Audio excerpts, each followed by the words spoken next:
Malam itu, angin berdesir pelan, menggoyangkan dedaunan di halaman rumah Kang Sule. Lelaki parubaya itu baru saja pulang dari warung, membawa sebungkus kopi dan beberapa batang rokok. Langit gelap tanpa bintang, hanya rembulan samar-samar menyelinap di balik awan.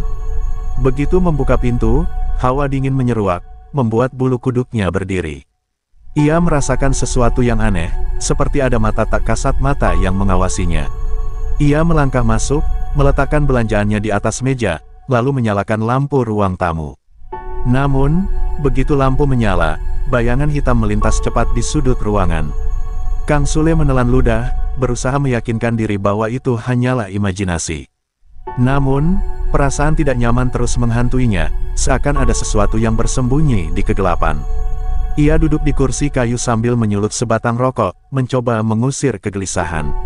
Asap mengepul di udara, bercampur dengan aroma kopi yang baru saja diseduh. Malam seharusnya menjadi waktu istirahat, tapi kali ini terasa begitu berbeda. Sunyi yang mencekam, ditambah suara angin yang terdengar seperti bisikan samar, membuat Kang Sule semakin gelisah. Tiba-tiba, terdengar suara langkah kaki menyeret di belakangnya. Suara itu begitu pelan, seperti seseorang berjalan dengan kaki yang berat. Jantungnya berdegup kencang. Ia menoleh perlahan, berharap hanya ilusi. Namun, yang dilihatnya justru membuat darahnya berdesir hebat. Di sudut ruangan, di bawah cahaya redup lampu, berdiri sosok tinggi dengan pakaian lusuh. Tubuhnya tegap, tapi kepalanya tidak ada. Hanya leher yang tampak seperti terpenggal, mengeluarkan kabut tipis yang berputar di udara. Kang Sule ingin berteriak, tapi suaranya tercekat di tenggorokan. Kakinya terasa berat, seolah terpaku di lantai. Matanya tak bisa lepas dari pemandangan mengerikan itu. Sosok itu diam, tak bergerak, hanya berdiri dengan aura kelam yang menyelimutinya. Seketika, hawa ruangan menjadi lebih dingin, menusuk hingga ke tulang. Kang Sule merasakan peluh dingin mengalir di pelipisnya. Tiba-tiba, lampu ruang tamu berkedip-kedip, membuat bayangan sosok itu bergerak aneh di dinding. Kang Sule ingin lari, tapi tubuhnya masih kaku. Dalam kepanikan, ia meraih sapu yang tersandar di dinding, mencoba mengusir makhluk itu. Namun, sebelum sapunya sempat terayun, sosok tanpa kepala itu lenyap begitu saja. Suasana kembali sunyi, hanya suara detak jam dinding yang terdengar. Kang Sule mengatur napasnya yang tersengal. "Gusti Allah, apa yang barusan saya lihat?" bisiknya dengan suara bergetar. Ia mengedarkan pandangan ke seluruh ruangan, memastikan bahwa ia benar-benar sendirian. Namun, sebelum ia bisa menenangkan diri, suara bisikan lembut menggema di telinganya, begitu dekat, seolah ada seseorang berdiri tepat di belakangnya. "Jangan pergi," suara itu berbisik. Kang Sule merasakan bulu kuduknya kembali berdiri, napasnya tersengal. Ia memberanikan diri menoleh ke belakang. Yang dilihatnya membuat lututnya hampir lemas. Di balik bayangan temaram, sosok tanpa kepala itu kini berdiri lebih dekat. Tubuh Kang Sule gemetar hebat. Sosok tanpa kepala itu kini berdiri hanya beberapa langkah di depannya. Meski tanpa wajah, keberadaannya begitu menekan, seolah menatap langsung ke dalam jiwanya. Kakinya terasa berat, tapi dorongan naluri untuk bertahan hidup lebih kuat. Dengan sisa keberanian yang dimilikinya, ia meraih kursi di sebelahnya dan melemparkannya ke arah sosok itu. Namun, sebelum kursi itu sempat mengenainya, makhluk tersebut menghilang begitu saja, lenyap seperti asap tertiup angin. Kang Sule membelalakkan mata, keringat dingin mengalir di pelipisnya. Napasnya masih tersengal ketika ia mendengar sesuatu yang lebih mengerikan. Dari belakangnya, suara langkah kaki kembali terdengar, kali ini lebih cepat, lebih dekat. Ia tidak berani menoleh lagi. Dengan jantung yang hampir melompat keluar, ia meraih gagang pintu dan menariknya sekuat tenaga. Namun, pintu itu tidak bergerak. Seakan ada sesuatu di baliknya yang menahannya. Kang Sule meronta, mencoba membuka pintu dengan segala tenaga yang tersisa, tapi usahanya sia-sia. Tiba-tiba, udara di sekelilingnya terasa semakin dingin. Ruangan yang tadinya temaram kini semakin gelap, seolah cahaya lampu diserap oleh kegelapan yang mengelilinginya. Lalu, dari arah belakang, suara bisikan itu kembali terdengar. Kali ini lebih dekat, begitu dekat hingga ia bisa merasakan hembusan napas dingin di tengkuknya. "Kamu tidak bisa pergi." Tubuh Kang Sule menegang. Dengan perlahan, ia memejamkan mata, berharap ini semua hanya mimpi buruk yang akan segera berakhir. Tapi tiba-tiba, sesuatu menyentuh pundaknya, dingin. Sebuah sentuhan dingin menyentuh pundaknya, seperti tangan yang sudah lama membeku. Kang Sule ingin berteriak, tetapi suaranya tercekat di tenggorokan. Ia memejamkan mata rapat-rapat, berharap apapun yang menyentuhnya segera menghilang. Namun, keheningan yang mencekam justru semakin menekan dadanya, membuatnya hampir sulit bernapas. Dengan sisa keberanian yang tersisa, ia akhirnya nekat menoleh. Napasnya langsung terhenti. Sosok tanpa kepala itu kini berdiri lebih dekat, begitu dekat hingga ia bisa melihat detail kain lusuh yang membalut tubuhnya. Dari bekas leher yang terpenggal, uap putih tipis mengepul, mengeluarkan bau anyir yang menusuk hidung. Kang Sule mundur selangkah, tetapi punggungnya menabrak dinding. Ia terjebak. Tanpa peringatan, lampu di dalam rumahnya berkedip-kedip dengan cepat. Bayangan sosok itu berkelebat di dinding, bergerak tak beraturan seolah menari dalam kegelapan. Angin dingin berhembus dari arah yang tidak jelas, membawa suara-suara bisikan yang menggema di seluruh ruangan. Kang Sule merasakan jantungnya berdetak lebih kencang dari sebelumnya. Tiba-tiba, televisi di ruang tamu menyala sendiri. Layar yang seharusnya menampilkan siaran biasa kini hanya menampilkan gangguan statis, disertai suara berisik yang membuat bulu kuduknya semakin meremang. Di antara suara statis itu, samar-samar terdengar sebuah bisikan, lembut namun menyeramkan. "Kamu telah melihatku. Sekarang, kamu tidak bisa lari." Kang Sule tersentak. Dengan panik, ia meraih remote dan mencoba mematikan televisi, tetapi tombol apapun yang ditekan tidak berpengaruh. Layar masih berkedip-kedip, suara statis semakin keras, dan di antara gangguan itu, bayangan sosok tanpa kepala perlahan muncul di layar. Kang Sule tersentak ke belakang, terjatuh ke lantai dengan mata melebar penuh ketakutan. Ia merangkak mundur, menjauhi televisi yang terus menampilkan sosok mengerikan itu. Namun, sesuatu yang lebih aneh terjadi. Bayangan di layar tiba-tiba bergerak, dan detik berikutnya, sosok tanpa kepala itu muncul di luar layar, berdiri tepat di hadapannya. Kang Sule berteriak sekuat tenaga, suaranya menggema di seluruh ruangan. Dengan tubuh yang masih gemetar, ia mencoba bangkit dan berlari ke kamar. Begitu pintu terbuka, ia langsung masuk dan membantingnya dengan keras. Napasnya terengah-engah, tubuhnya nyaris tak mampu berdiri tegak. Ia menekan punggungnya ke pintu, memastikan tidak ada yang bisa masuk. Namun, di tengah keheningan, suara ketukan pelan terdengar dari balik pintu. Kang Sule menahan napas. Ketukan itu semakin keras, diiringi suara cakaran yang menyeret di sepanjang permukaan pintu kayu. Ia menutup telinga, mencoba mengabaikan suara itu, tetapi jantungnya terus berdegup kencang. Lalu, tiba-tiba suara bisikan yang familiar terdengar tepat di samping telinganya. "Aku sudah di sini." Jantungnya hampir copot. Dengan cepat, ia menoleh ke sisi tempat tidur, tetapi tidak ada siapapun. Napasnya semakin berat, pikirannya kacau, dan tubuhnya terasa lemas. Ia meraih ponselnya dengan tangan gemetar, mencoba menghubungi seseorang, siapa saja yang bisa membantunya. Namun, layar ponselnya hanya menampilkan deretan angka acak yang terus berubah, membuatnya semakin putus asa. Di luar, suara angin semakin kencang, membuat jendela kamar bergetar. Gordon melambai liar, dan bayangan di luar tampak bergerak dengan cara yang tidak wajar. Kang Sule tidak berani mendekat, tetapi matanya tak bisa lepas dari pemandangan itu. Ia yakin, ada sesuatu yang berdiri di balik jendela, mengintainya dalam kegelapan. Perlahan, ia menarik napas dalam-dalam dan mengumpulkan keberanian untuk mengintip dari celah gorden. Saat itu juga, lampu kamar tiba-tiba mati, dan segalanya berubah menjadi kegelapan pekat. Kang Sule menggigit bibir, meraba-raba dinding untuk mencari saklar. Namun, sebelum ia sempat menyalakan lampu, sebuah tangan dingin mencengkeram pergelangan tangannya dengan erat. Dengan sekuat tenaga, ia berusaha menarik tangannya, tetapi cengkeraman itu semakin kuat. Kang Sule akhirnya memberanikan diri untuk menoleh. Saat matanya menyesuaikan diri dengan kegelapan, ia melihat sesuatu yang membuat tubuhnya hampir lumpuh ketakutan. Sosok tanpa kepala itu kini berdiri tepat di sampingnya, tangannya menggenggam erat pergelangan tangannya, dan dari leher yang kosong itu, terdengar suara lirih berulang-ulang. "Jangan tinggalkan aku." Cengkraman dingin di pergelangan tangannya membuat Kang Sule hampir kehilangan keseimbangan. Ia meronta sekuat tenaga, tetapi genggaman itu terasa seperti belenggu besi yang tak bisa dilepaskan. Napasnya tersengal, matanya membelalak ketakutan.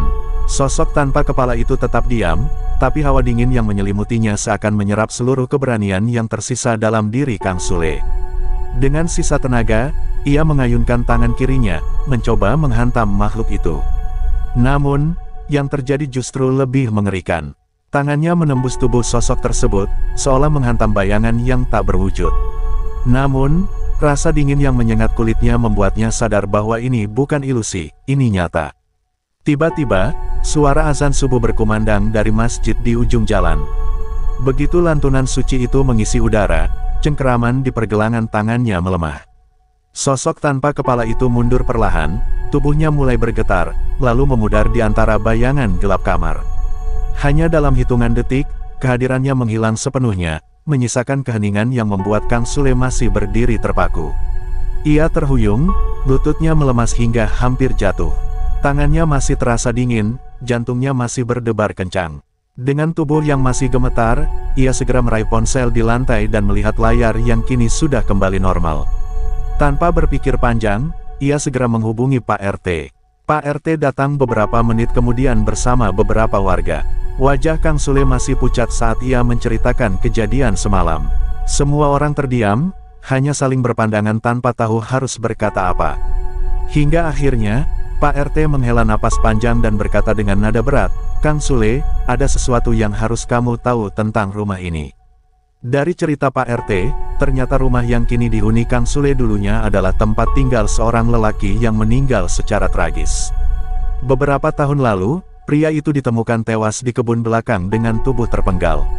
Anehnya, kepalanya tidak pernah ditemukan. Warga percaya arwahnya masih gentayangan, mencari sesuatu yang hilang, kepalanya sendiri. Mendengar cerita itu, tubuh Kang Sule semakin merinding. Semua gangguan yang dialaminya kini masuk akal. Makhluk itu bukan sekadar hantu biasa, tetapi roh penasaran yang tak bisa pergi karena sesuatu yang belum terselesaikan. Namun, Kang Sule tidak ingin terus-menerus diteror. Ia harus mencari cara untuk mengakhiri semua ini. Ia meminta saran dari warga, dan salah satu dari mereka menyarankan untuk memanggil seorang ustaz agar rumahnya dibersihkan secara spiritual. Kang Sule setuju, tak ingin lagi melewati malam-malam mengerikan seperti sebelumnya. Pak RT berjanji akan mengundang seorang ustaz terkenal di daerah itu, yang konon pernah menangani kasus serupa. Namun, sebelum mereka bubar, salah seorang warga yang lebih tua angkat bicara. Kalau benar arwahnya masih gentayangan karena kepalanya belum ditemukan, mungkin kita harus mencarinya, katanya dengan suara bergetar. Semua orang terdiam, gagasan itu terdengar gila, tapi masuk akal. Jika kepala lelaki itu bisa ditemukan dan dimakamkan dengan layak, mungkin gangguan ini akan berakhir. Kang Sule menelan ludah, gagasan untuk mencari tengkorak seseorang yang hilang bertahun-tahun lalu bukanlah hal yang mudah diterima. Namun, jika itu satu-satunya cara untuk mengakhiri teror ini, ia rela mencobanya. Baiklah, katanya akhirnya, kita mulai dari kebun belakang. Siapa tahu ada sesuatu yang selama ini tersembunyi di sana. Dengan perasaan was-was, mereka memutuskan untuk kembali ke rumah Kang Sule malam itu juga, membawa peralatan sederhana untuk menggali. Tak ada yang tahu apa yang akan mereka temukan, tapi satu hal yang pasti, mereka baru saja melangkah ke dalam misteri yang lebih dalam. Malam mulai merayap ketika Kang Sule dan beberapa warga berkumpul di kebun belakang rumahnya. Cahaya senter menyorot tanah yang ditumbuhi rumput liar dan dedaunan kering. Angin berhembus pelan, membawa aroma tanah yang lembab. Suasana hening, hanya suara jangkrik yang terdengar di kejauhan. Meski ragu, mereka tahu bahwa jawaban atas misteri ini mungkin tersembunyi di dalam tanah yang selama ini tak pernah tersentuh. Pak RT mengawali dengan doa, berharap agar apapun yang mereka temukan tidak membawa petaka. Setelahnya, Kang Sule mengambil cangkul dan mulai menggali di area yang tampak paling mencurigakan, sebuah sudut kebun yang tanahnya terasa lebih gembur dibandingkan yang lain. Beberapa warga ikut membantu, cangkul mereka menembus tanah dengan cepat, mengangkat gumpalan demi gumpalan ke permukaan. Beberapa menit berlalu tanpa hasil. Mereka hanya menemukan akar pohon dan batu kecil yang tersebar di antara galian. Namun, saat salah satu warga mencangkul lebih dalam, terdengar suara berbeda, bukan suara tanah yang terbelah, melainkan sesuatu yang lebih padat. Semua orang terdiam, jantung mereka berdegup lebih cepat. Kang Sule berjongkok, menggunakan tangannya untuk mengais tanah dengan hati-hati. Saat ia menyibakkan gumpalan terakhir, matanya membelalak.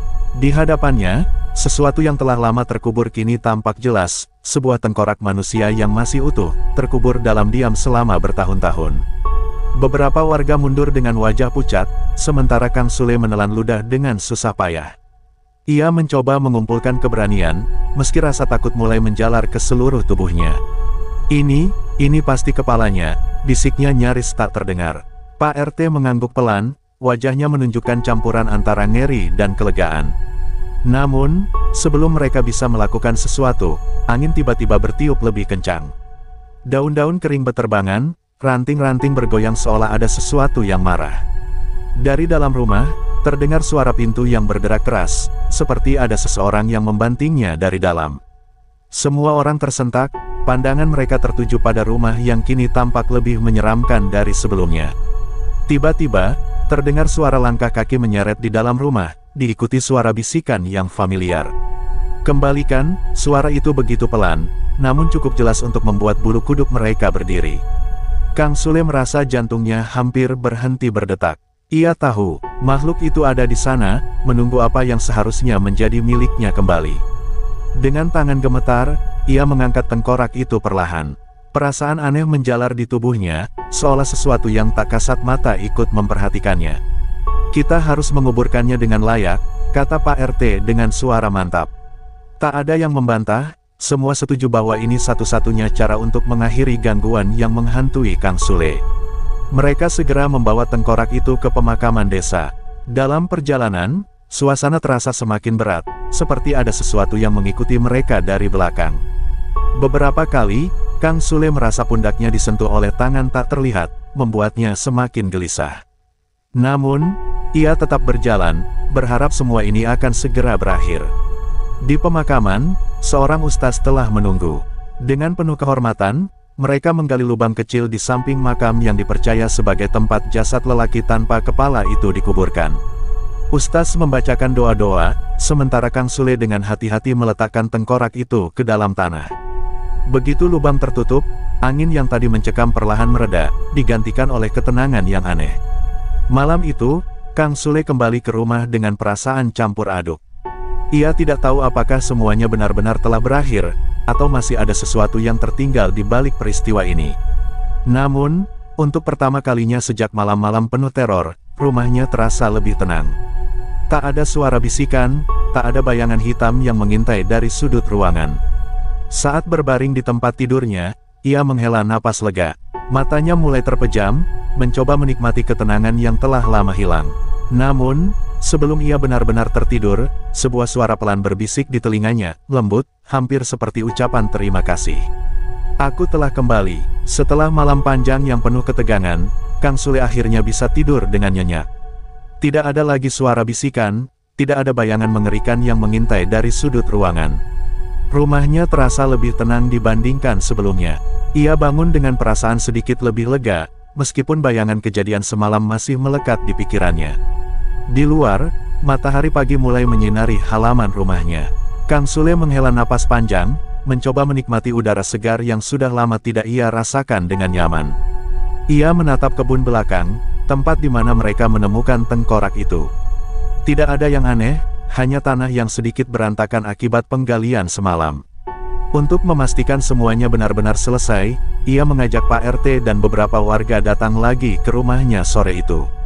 Mereka duduk di teras, berbincang sambil minum kopi. Sepertinya sudah berakhir, Kang Sule, kata Pak RT dengan nada optimis. Biasanya kalau arwah penasaran sudah menemukan ketenangan, dia tidak akan kembali lagi. Kang Sule mengangguk, meskipun jauh di dalam hatinya, ia masih merasa ada sesuatu yang belum tuntas. Namun, ia mencoba mengabaikan firasat itu dan fokus pada hidupnya yang kembali normal. Malamnya, ia menyalakan televisi dan duduk santai di ruang tamu. Tidak ada gangguan, tidak ada suara aneh, hanya acara komedi yang menghibur. Namun, ketika jarum jam menunjukkan pukul 12 malam, tiba-tiba lampu di ruang tamu berkedip-kedip. Televisi yang tadinya menampilkan acara mendadak berubah menjadi layar statis. Suara dengungan pelan memenuhi ruangan, diikuti dengan suara langkah kaki yang menyeret di lantai. Kang Sule langsung bangkit, bulu kuduknya meremang. Hatinya berdebar kencang saat suara itu semakin mendekat. Ia menoleh ke arah koridor rumahnya yang gelap, dan di sanalah ia melihatnya, sosok tanpa kepala itu kembali berdiri di tengah bayangan. Tubuh Kang Sule menegang, otaknya menolak mempercayai apa yang sedang terjadi. Tidak mungkin, bukankah semuanya sudah selesai? Gumamnya pelan. Sosok itu tetap diam, tetapi hawa dingin kembali memenuhi ruangan. Kang Sule mundur perlahan, mencoba mengendalikan ketakutannya. Namun, kali ini, ia memperhatikan sesuatu yang berbeda. Sosok itu tidak lagi tampak marah atau mengancam. Gerakannya lebih lambat, hampir seperti seseorang yang sedang kebingungan. Tiba-tiba, suara berbisik memenuhi ruangan. Bukan aku yang meminta. Kang Sule terdiam, mencoba memahami makna dari bisikan itu. Ia mengingat kembali peristiwa yang terjadi, pencarian tengkorak, pemakaman ulang, dan doa-doa yang dipanjatkan. Jika arwah itu masih ada, berarti ada sesuatu yang belum benar-benar selesai. Dengan tangan gemetar, ia memberanikan diri untuk berbicara. "Apa yang kau maksud?" tanyanya, meskipun tidak yakin apakah makhluk itu akan menjawab. Namun, sosok itu tidak bergerak, hanya berdiri di tempatnya dengan keheningan yang menakutkan. Hanya suara angin yang terdengar, menyapu tirai jendela dengan lembut. Kang Sule mulai berpikir, mungkin tengkorak yang mereka temukan bukan milik sosok ini. Mungkin, ada kesalahan yang mereka lakukan. Jika benar, maka arwah yang selama ini menghantuinya masih belum menemukan kedamaian yang sesungguhnya. Pikirannya dipenuhi berbagai kemungkinan, dan satu hal menjadi jelas, misteri ini belum berakhir. Ketika ia mencoba melangkah lebih dekat, sosok itu perlahan memudar, menghilang di dalam bayangan rumah. Suasana kembali sunyi, seolah tidak pernah terjadi apa-apa. Kang Sule berdiri di tempatnya, dadanya naik turun akibat napas yang masih tersengal. Kini, ia tahu bahwa masih ada sesuatu yang harus ia lakukan. Malam itu, ia tidak bisa tidur. Pikirannya terus mencari jawaban. Jika tengkorak itu bukan milik sosok ini, lalu siapa? Dan mengapa arwahnya masih gentayangan? Ia sadar bahwa misteri ini jauh lebih dalam dari yang ia duga. Ia harus mencari tahu kebenarannya sebelum semuanya terlambat. Malam itu terasa lebih panjang dari biasanya. Kang Sule duduk di ruang tamunya yang gelap, hanya ditemani cahaya redup dari lampu meja. Pikirannya berputar, mengulang kejadian yang baru saja ia alami. Jika arwah tanpa kepala itu masih gentayangan, berarti ada kesalahan dalam apa yang mereka lakukan. Tengkorak yang mereka kuburkan mungkin bukan miliknya. Ia mengambil ponselnya, mencari informasi tentang kejadian tragis di rumah ini. Tidak banyak yang bisa ia temukan, selain cerita dari warga sekitar yang mengatakan bahwa pemilik rumah sebelumnya memang ditemukan tewas tanpa kepala. Namun, tidak ada yang tahu di mana kepalanya berada. Misteri ini seakan semakin dalam dan rumit. Keesokan paginya, Kang Sule memutuskan untuk menemui seseorang yang mungkin bisa membantunya, seorang sesepuh desa bernama Mbah Karto. Orang tua itu dikenal memiliki pengetahuan luas tentang kejadian-kejadian gaib yang pernah terjadi di kampung mereka. Dengan hati yang dipenuhi rasa penasaran, Kang Sule pergi ke rumah Mbah Karto yang berada di ujung desa. Sesampainya di sana, ia langsung disambut dengan senyuman bijak dari pria tua itu. "Aku sudah mendengar kabar tentang rumahmu, Kang Sule," kata Mbah Karto sebelum Kang Sule sempat menceritakan apapun. "Arwah itu belum menemukan kedamaian, bukan?" Kang Sule mengangguk, merasa sedikit terkejut bahwa Mbah Karto seolah sudah mengetahui segalanya. Mbah Karto menghela napas panjang sebelum mulai bercerita. Dulu, pemilik rumah itu adalah seorang pria yang baik. Namun, suatu malam, ia dibunuh secara keji oleh orang yang ingin merebut harta bendanya. Tubuhnya ditemukan di kebun belakang, tapi kepalanya menghilang. Warga mencarinya selama berhari-hari, tapi tak pernah menemukannya. Kang Sule mendengarkan dengan saksama. Cerita ini memang mirip dengan apa yang dikatakan Pak RT, tetapi ada satu detail baru yang membuatnya bergidik. "Lalu, Mbah, jika tengkorak yang kami temukan bukan miliknya, di mana kepala yang asli?" tanyanya dengan suara bergetar. Mbah Karto menatapnya dengan sorot mata tajam. "Kepalanya tidak dikubur di sana. Ada seseorang yang mengambilnya dan menyembunyikannya. Dan selama kepala itu belum dikembalikan ke tubuhnya, arwahnya tidak akan pernah tenang." Jantung Kang Sule berdetak lebih cepat.